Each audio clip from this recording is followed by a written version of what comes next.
Hey guys, welcome to the Fantasy Addiction Network. Today we are talking Week 16 start sits for the wide receiver position here in your championship week. Trying to get those start sit questions out and give you guys confidence in your lineup going into your championship game. So let's get right into it. For those of you that just need quick information, you don't have time to listen to the reasons why, we'll give you our 5 starts. Number 5, we've got Courtland Sutton this week. 4, A.J. Brown. 3, Keenan Allen. 2, Tyler Boyd. And number 1, Tyler Lockett. Double Tyler this week. And then our sits, we have Robby Anderson, Kenny Golladay, Odell Beckham Jr., Anthony Miller, and John Brown. So lots of big names featured in this one. Lots of choices to be made at the wide receiver position this week. So let's get into our analysis and see if we can't convince you that we're on the right side here. All right, so number 5, we've got Courtland Sutton. He's playing the Detroit Lions. Detroit Lions have allowed 3rd most points to the wide receiver position over the last 5 weeks, and they're number 4 on the season, so they've really been bad consistently all year. This is a good day for a rebound against a hapless Lions defense. Courtland Sutton past couple weeks has been a little bit of a disappointment. He's still been okay. He just hasn't really had a boom game since the Chargers a few weeks ago, the first week that Drew Lock played. Well, at this point in the year, the Broncos and the Lions aren't really playing for anything, but what we do know is that Drew Lock's future is not really known in Denver at this point, and this presents a very good opportunity for Drew Lock to prove to the Broncos that he is their future, and I think that the Broncos will continue playing well because of that. And just based on the matchup, I think that Drew Lock and Courtland Sutton will be seeing each other a lot this week, so I really like Courtland Sutton to kick the teeth of the Lions and score a lot of fantasy points for you in your fantasy championship week. All right, let's look at number 4, A.J. Brown. 3rd week in a row that he's been a great start. I know there's some trepidation here because of the potential shadow from Lattimore, but I still think starting Brown is a really good idea. Overall, the Saints are giving up the 4th most points to fantasy receivers in the last 5 weeks. They're number 6 on the season, so they've actually allowed a lot of points to the wide receivers. And Lattimore typically doesn't shadow one guy the whole game. It does happen every now and then, but it's not like something that he does every single game.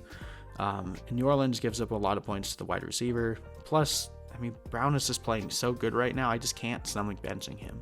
Like, if he goes off again and he's on your bench, that's something that's going to haunt you. So at this point, A.J. Brown is basically playing, not quite the same amount of points, but pretty close to the way that Odell Beckham was in his last couple weeks of the fantasy season for his rookie season. And I'm not comfortable benching A.J. Brown in any format this week. Keep him in your lineup. All right, number 3, we have Keenan Allen versus Oakland. Oakland pretty middle of the road. They're number 16 points allowed to the receiver over the last 5 weeks and number 12 on the season.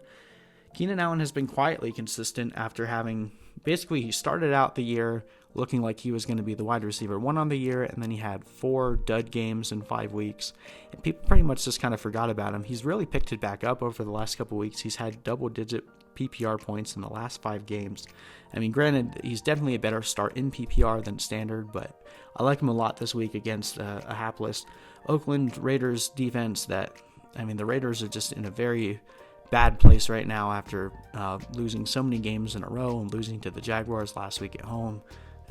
Yes, the Chargers aren't much better in terms of team environment, but I like Keenan Allen a lot this week. He's killed the Raiders near the end of the season before, and I think if you have him on your roster, you're going to want to make sure he's in your lineup this week.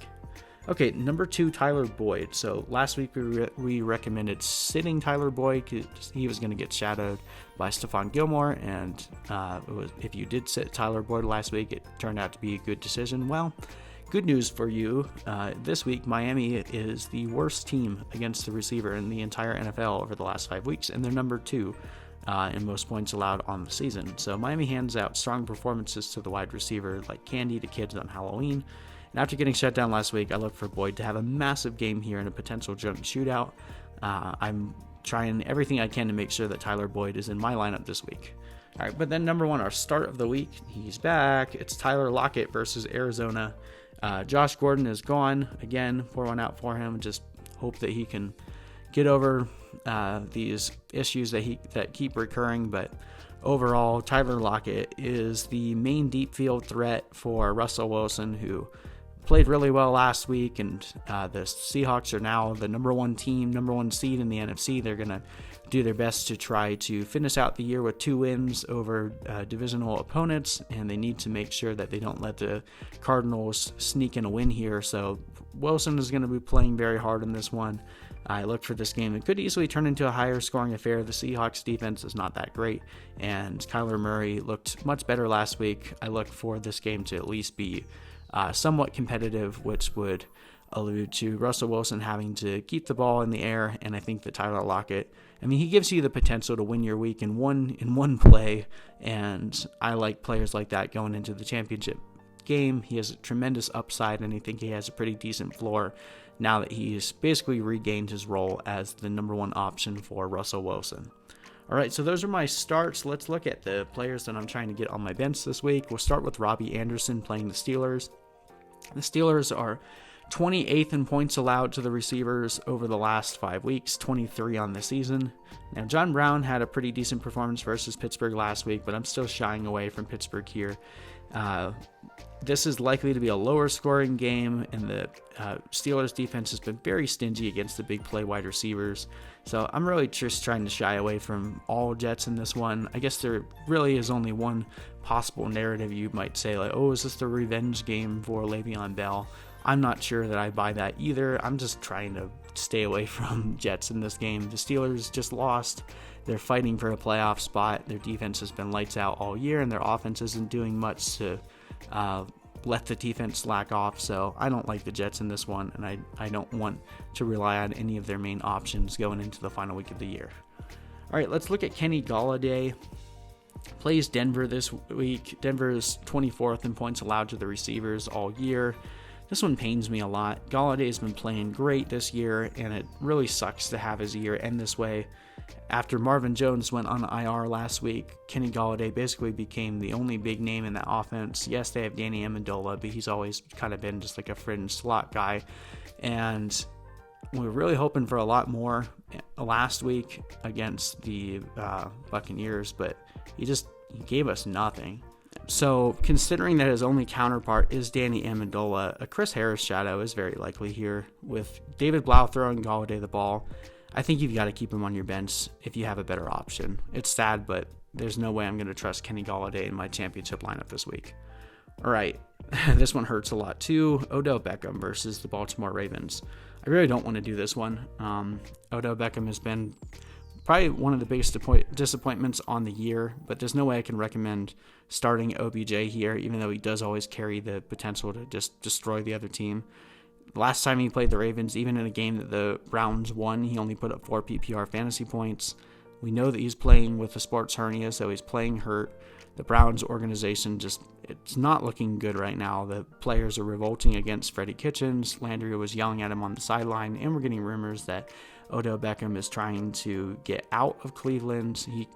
We keep hearing from him that he says he's not, but most of those rumors start for a reason. So I'm trying to stay away from the Browns in this game. I don't want to trust Odell Beckham. If he goes off, then I'll be sad, but I don't want to rely on that going into a championship week. You can't have duds on your team, and he just has too much of a chance to dud you. All right, let's look at Anthony Miller playing Kansas City this week. Miller has been hot fire the past 5 weeks, but Kansas City is only worse than New England in the amount of fantasy points that they allow. So Kansas City has been lights out against the wide receiver spot. I get playing the momentum with Miller as his ceiling remains pretty high, but my point is his ceiling is probably lower than you're expecting right now, given how well the Kansas City Chiefs are playing. The Bears don't have anything to play for at this point. They're out of the playoff race, and the Kansas City Chiefs are likely going to win this one pretty easily. I don't know that Anthony Miller will. It's not guaranteed that he's going to have a bad game. I'm just looking for options with higher upside. All right, and then the last one, we're looking at John Brown playing the New England Patriots. It's been pretty much a trend all year. If there's one receiver on the team with not a good second option, you're probably trying to avoid playing that guy against New England. John Brown will most likely be awarded a Stephon Gilmore shadow in this one. We saw what happened last week when Gilmore shadowed Boyd. It led to a very poor performance for Boyd, and I would expect the same thing to happen here with John Brown. But anyway, I hope you guys have great luck this week. If you have any questions about any of the players I named, or even ones that I didn't, feel free to comment down below, and I will do my best to help you guys get the best possible lineup, help you guys win your championships, and get a little extra cash for Christmas. I know we can all use it for the gifts that we're buying, or even just to spend on ourselves. That's nothing wrong with that. Anyway, I hope you guys enjoyed this video. If you did, please feel free to subscribe for more content, and we will see you in the next video.